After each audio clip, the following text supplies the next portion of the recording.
some of the students I know. So rest up, drink lots of fluids, take care of yourselves. I'd like to thank Sarah Henderson, Director of Hewes Library, for offering our message this morning. It's great to have Sarah here. This continues our People of the Book series. Our chapel services for the People of the Book kind of sustain the ecumenical spirit of our regular chapel services in the Presbyterian tradition, but also drop in new and exciting and special voices that help craft what it means to be Presbyterian as a chapel service, bringing new voices in who are not necessarily from that tradition. They bring something of their own inspiration. Next Monday, actually, thank you to Carolyn too. I started forgetting my notes here. Chapel service next Monday, Reverend Dr. Terry Ott will be hosting and preaching on what inspires us. So if you have not filled out her homework yet, welcome back from fall break. You have homework. Pick one of those sheets. So it's a little half sheet, and there are pens outside. Some of the interns may be passing them around to you if you didn't get one. So please fill that out. Terry will not let you leave if that has not been completed. Dinner and devotion for students, October 20th at the Presbyterian House, 4 to 6. We'll be doing Halloween crafts and festive things. It'll be probably kind of scary. 24th of October, Dr. Gary Dorian will be here for the Samuel Thompson Memorial Lecture. The title of his talk will be Democratic Socialism, Black and White, Christian and Not, Then and Now. So I'd encourage you to come here and speak. It will be great. And with those announcements offered, I invite you to prepare your hearts and minds for our worship together.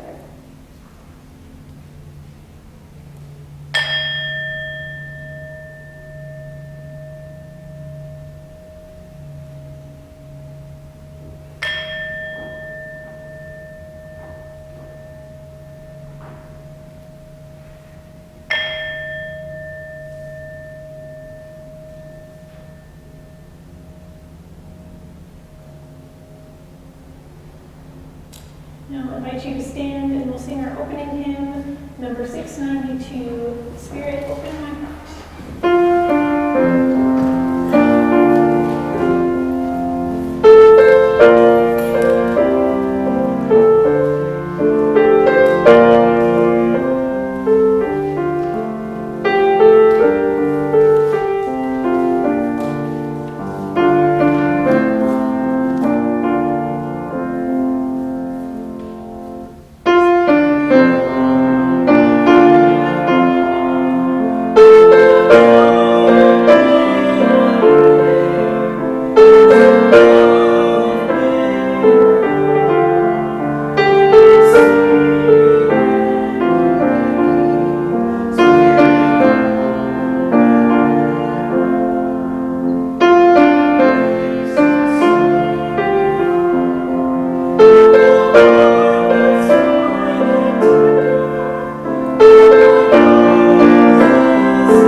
inspirational places. Be with us as we hear your word. Amen.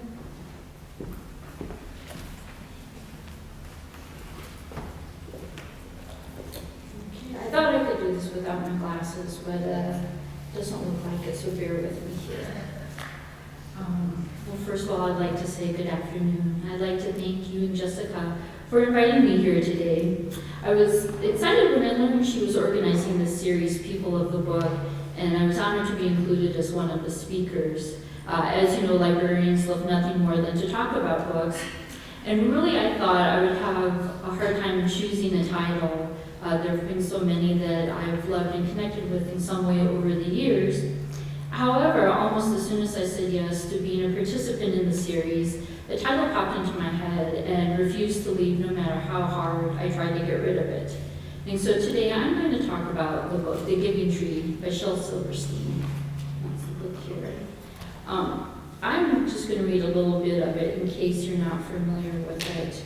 And I haven't had to read this in a long time, so bear with me here. Once there was a tree, and she loved a little boy. And every day the boy would come, and he would gather her leaves and make them into crowns and play king of the forest. He would climb up her trunk and swing from her branches and eat apples. And they would play hide and go seek. And when he was tired, he would sleep in her shade. And the boy loved the tree very much, and the tree was happy. But time went by. My first encounter with this book was when I received this copy of it for my 7th birthday from one of my mother's friends. Books were starting to be interesting and exciting to me at that age, and I'm sure the bright green cover was appealing. I remember my mother and I sat on the couch and she read me the story. As I followed along, I started to like the story less and less. The tree seemed very kind to the boy. She loved him and gave him help whenever he asked for it. But the boy wasn't kind to the tree. He came and asked for things and then left. He wouldn't even spend time with the tree when she asked. The story left me feeling sad and uneasy, which I really couldn't explain as a 7-year-old. I just knew how I felt. I didn't like it, and I really didn't ask to read it again, although I'm sure we read it a couple more times before my mom got the hint that I didn't want to read it anymore. After that, I thought I was finished with the book until around 2009. I was living in North Dakota, and my friend was having tree issues. I should mention that my friend owned a home with a beautiful backyard not far from where I lived, and it became a natural gathering space for us. She had a gorgeous oak tree in her backyard, which we all loved. Lovely shade in the summer, beautifully colored leaves in the fall, always welcoming us as we sat beneath it and talked and played games and dreamed. Now she was faced with having to cut it down because it was unsound and could potentially drop a large limb on her garage and cause the kind of damage large limbs usually do. We were walking through Barnes & Noble looking at books, of course, while she was fretting over cutting it down and whether she should plant something new. All of a sudden I blurted out, "Have you read The Giving Tree?" She replied she had not, so we promptly headed to the children's section to look at it. She read it there in the store and cried. It was not my intention to make her cry at all. I truly thought that the book might help, and in its own way, I think it did. As we both read through it, it helped us connect with our feelings toward nature, how much we loved it, and our responsibility toward it. And you may think that this is kind of a given. Of course we love nature. Of course we need to be responsible.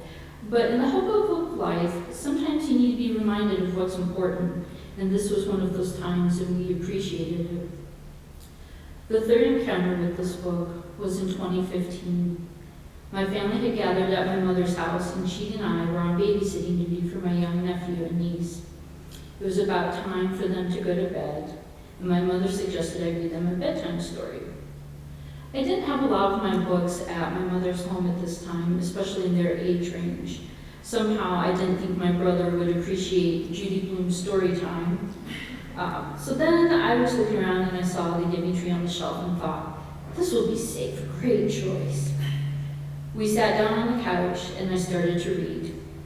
I think I made it through about half of the book before I started crying and cried my way to the end. To their credit, the kids listened and didn't say anything, even if they thought their aunt might be losing them. This time, reading through the book, I thought of my dad, who had died 2 years previously.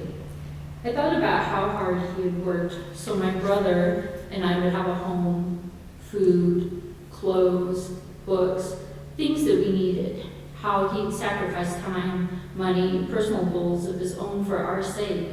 How he had given so much to us and how I had hoped we'd given as much to him in return. And to be perfectly honest, that's the reason why I didn't finish the book for you today, because I really don't think at this point in time I still could get through the whole thing without a crying session, and you don't want to start your week that way. So I do recommend, though, that you get the book and finish it. And of course, now we come to today, the fourth time this book has appeared out of nowhere, insisting that I acknowledge it and talk about it. It has brought me to a welcoming community full of kind, smart, intellectually curious people who are waiting for me to give the message. But what is my message? To be honest, I'm still kind of struggling with it. Over the years, there have been many interpretations of the meaning of the story, but relationships are a key theme. Some people believe it's the story between a child and a grandparent, or a child and an older adult, a child and a parent. Some people even believe that it is the story of an abusive relationship between a man and a woman. But for me, yes, relationships are a key theme, but for me, it's highlighted the importance of relationships in my life, with strangers, friends, family, and the world at large. The importance of being present in these relationships and realizing they're not always easy, but are so worth it. The relationships that shape who we are. So I would say today, as you leave, be open to books you thought you were finished with. You will find they speak to you in different ways at different ages. The book may provide comfort later in life, helping you through hard times, or cheer you on when you need it. It will help you discover feelings you didn't realize were simmering under the surface, and help you know you're not alone. It will show you how you've grown as a person, and show you the person you want to be. I know it will do this for you, because it has for me. So I'd like to thank you today for listening to me talk about the Giving Tree.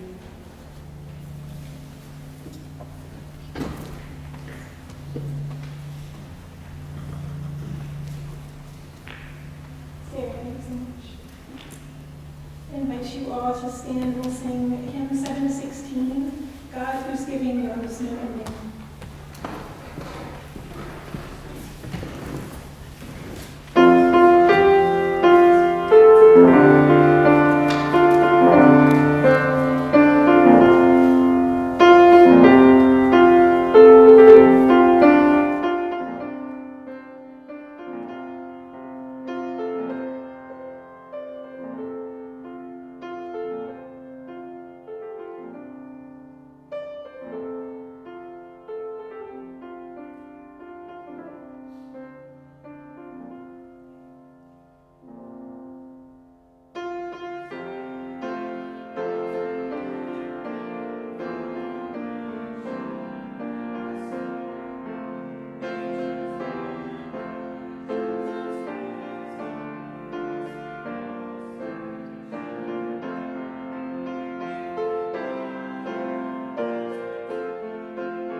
no limits. Your wisdom knows no bounds. Your peace excels all understanding. Holy God, you who love us beyond measure, help us to love things greater than ourselves. Guide the people of this land and of all the nations in the ways of justice and peace, that we may honor one another and serve the common good. Give us all a reverence for the earth as your own creation, that we may use its resources rightly in the service of others and to your honor and glory.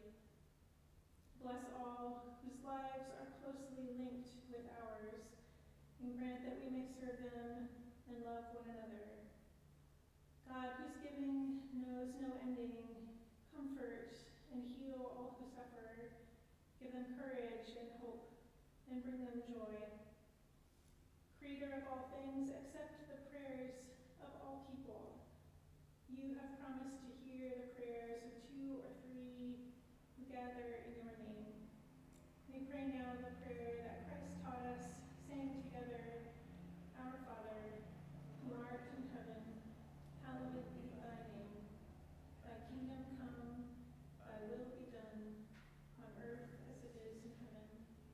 Give us this day our daily bread, and forgive us our debts as we forgive our debtors. And lead us not into temptation, but deliver us from evil. For thine is the kingdom, and the power, and the glory forever. Amen. So I'll invite you all to turn in your hymnals to hymn 80. I want to do a little practice before we start, because this one can be tricky, but it can also be super exciting if we get it. So, you're all on page 8, or hymn 80 there. The last 3 lines, you'll see little X mark thingies. All right, and can you all do this for me? All right, on the other. Okay, 1, 2, 3. There you go. Okay, so, and all the trees in the field will clap their hands. The trees of the field shall clap their hands. The trees of the field will clap their hands while you go out with joy. So that's how that works. So when you get to that part, enthusiasm, like you mean it, and we're just going to sing it through 3 times, and then go out with joy. All right. So.